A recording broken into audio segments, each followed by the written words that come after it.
Goodness me.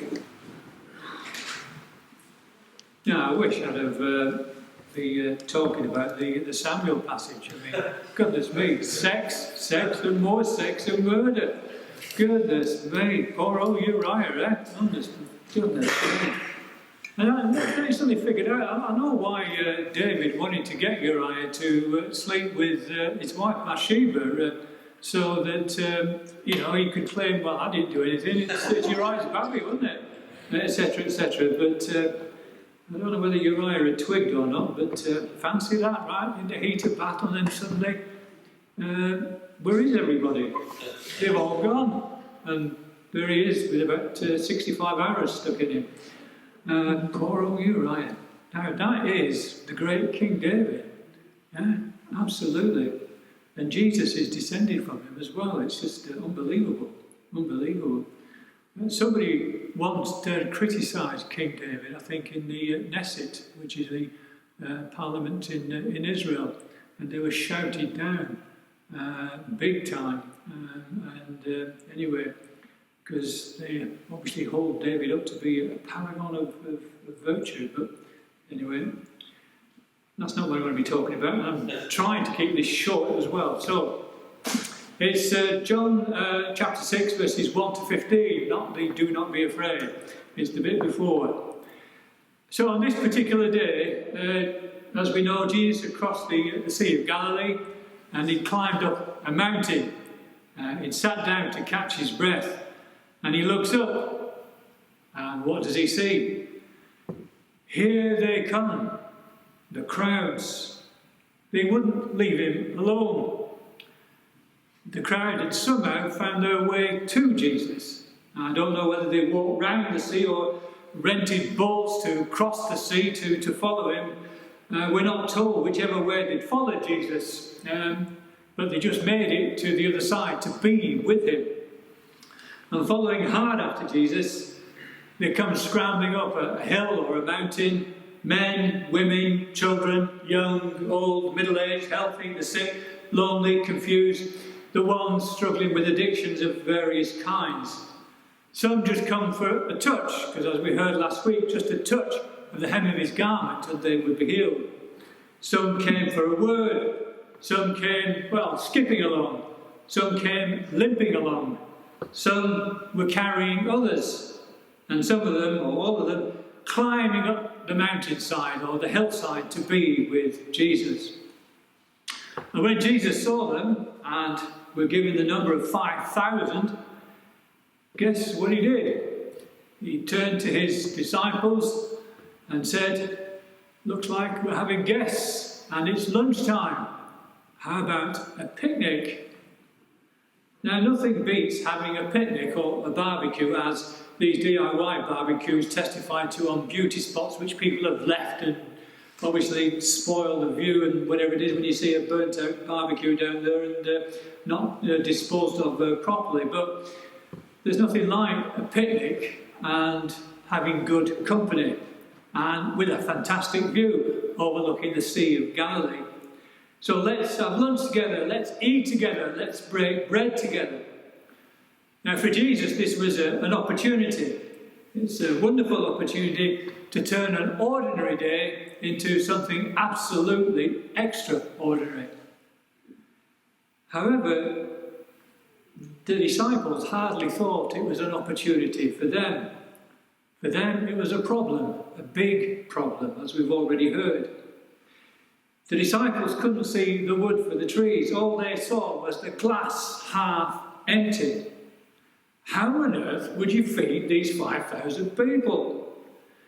However, we have one person, a boy, who saw the potential, the opportunity, the glass half full.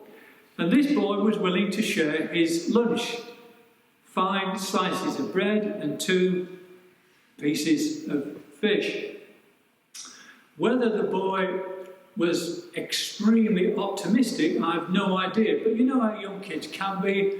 They can say, here, take this and we'll see what happens. And guess what Jesus did? He just gave thanks. He gave God thanks for the fishes and the loaves. And the story reminds me of so many things. And as we know, everybody was fed, and more so. You see, I'm always amazed about how over and over again God takes what little we have and does a great thing with it. The Bible is full of stories like that. Moses holding only a shepherd's staff, and God asking him, "Moses, what do you have?" "Only a stick, Lord." And in the service of God, a mere shepherd's staff did a mighty thing. And then we have David. This is when David was behaving quite responsibly. As a child, as a teenager, with only a slingshot and a pebble, and at the service of God, we know that that pebble felled a mighty giant. So when you work with God, you've got to throw out the expected. When you work with God, you've got to dream big dreams and bring whatever you have available, no matter how little or how small or how modest. God uses whatever is available for God's service. All it takes is one individual to have the vision of that little child on that mountainside and say, "God used this." That one person can lead on to another individual, and they can invite that individual to come to church. And then that person may say, "I'll invite my friends to come to church," and before you know it, the church begins to fill up. God uses whatever is available for God's service. So what is it with us? We all know this. We know this story inside out, and perhaps we even know how it applies to our own lives. But we're so very much like the disciples. Our glass is nearly always half empty. We imitate the disciples rather than Jesus, who calls us to imitate him.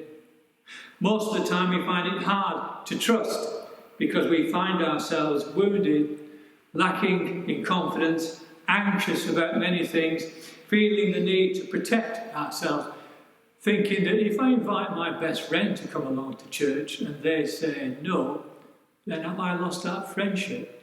I don't want to take that risk, that gamble, so I won't bother inviting them. You know the rest.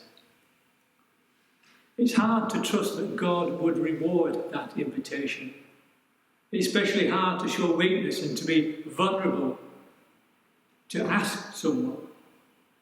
But perhaps the best advice is the following, that we need to give in to God and let God do the work, just as he did in the feeding of the 5,000.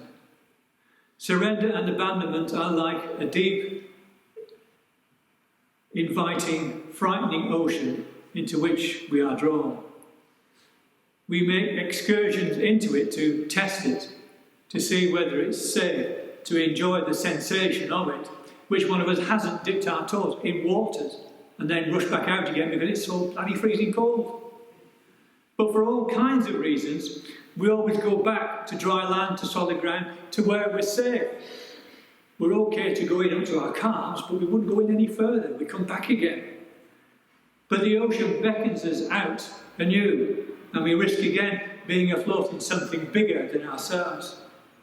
And we keep going out a bit more, a bit more, a bit more, a bit more, a bit more. Even better when it's hot weather. And we keep doing that, wading in and then going back to safety until one day, when we're ready, we just let the waters carry us away. So let us get carried away, let God carry us away, and let's trust God and fill this church. Amen.